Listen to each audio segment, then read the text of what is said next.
SLST2 নবম দশমের verification হচ্ছে। Interview ভোটের পরে খুব তাড়াতাড়ি শুরু হয়ে যাবে। 100 জনের মধ্যে 99 জনের সঙ্গেই একটা ঘটনা ঘটবে। ইন্টারভিউ রুমে প্রবেশ করার আগে আপনার ভয় আপনার প্রিপারেশনকে অর্ধেক করে দেবে। এই ভয়কে কাটাবেন কি করে? প্রত্যেকের মনের ভেতরেই কিন্তু এই প্রশ্নটা আছে। ভয় কাটানোর জন্য যে ঔষধ, সেটা কিন্তু আপনার ভেতরেই আছে। একমাত্র আপনিই পারবেন আপনার ভয়টাকে কাটাতে।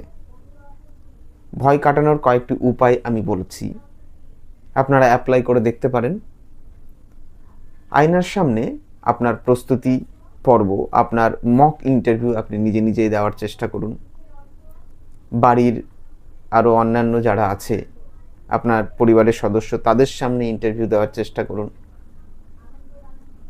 তার থেকেও বড় জিনিস, আপনি নিজে নিজেই আপনার ভেতরের ভয়টাকে কাটানোর জন্য আপনাকে বুঝতে হবে লিখিত পরীক্ষা আর ইন্টারভিউ, এই দুটোর মধ্যে কিন্তু বিস্তর পার্থক্য আছে। লিখিত পরীক্ষায় তথ্য জানতে চাই। আপনি কখনোই ইন্টারভিউ বোর্ডে ঢোকার সঙ্গে সঙ্গে এটা ভাববেন না আপনি কটা প্রশ্নের উত্তর দিতে পারলেন, কটা পারলেন না, তার উপর নির্ভর করবে আপনার ইন্টারভিউয়ের নাম্বার। হতে পারে আপনি ইন্টারভিউয়ে গিয়ে প্রথমেই একটা প্রশ্ন পারলেন না, দুটো প্রশ্ন পারলেন না, হতেই পারে। আপনার সামনে যারা বসে আছেন না, তারাও সমস্ত প্রশ্নের উত্তর কিন্তু পারবে না। ওনারাও জানে। ওনারা কিন্তু প্রথমেই আপনার ভয় কাটানোর জন্য আপনার কাছে জিজ্ঞাসা করবে, আপনার সম্বন্ধে দুটো কথা বলুন।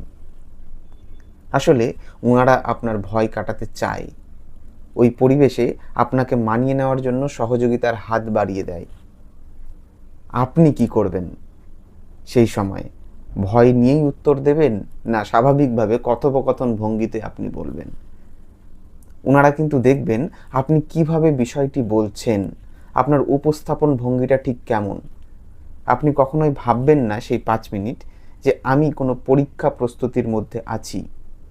আপনি ভাববেন আপনার সঙ্গে আপনার বিষয় নিয়ে বা আপনার পারিপার্শ্বিক পরিমণ্ডল নিয়ে কিছু কথোপকথন হচ্ছে। সেই কথোপকথনের অংশীদার আপনিও একজন। যতটুকু পারবেন ততটুকু আপনার মতো করে উপস্থাপন করবেন। আর যেটা পারবেন না, নির্দ্বিধায় নির্ভীক কণ্ঠে বলবেন, স্যার আমি এইটা জানি না।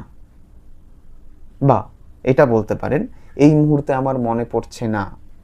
বা এটাও বলতে পারেন, নির্ভয়ে স্বীকার করে নিতে পারেন, আমি এই বিষয়টি জানি না, তবে ইন্টারভিউ বোর্ড থেকে বাইরে বেরিয়েই আমি এই বিষয়টা জানার চেষ্টা করব।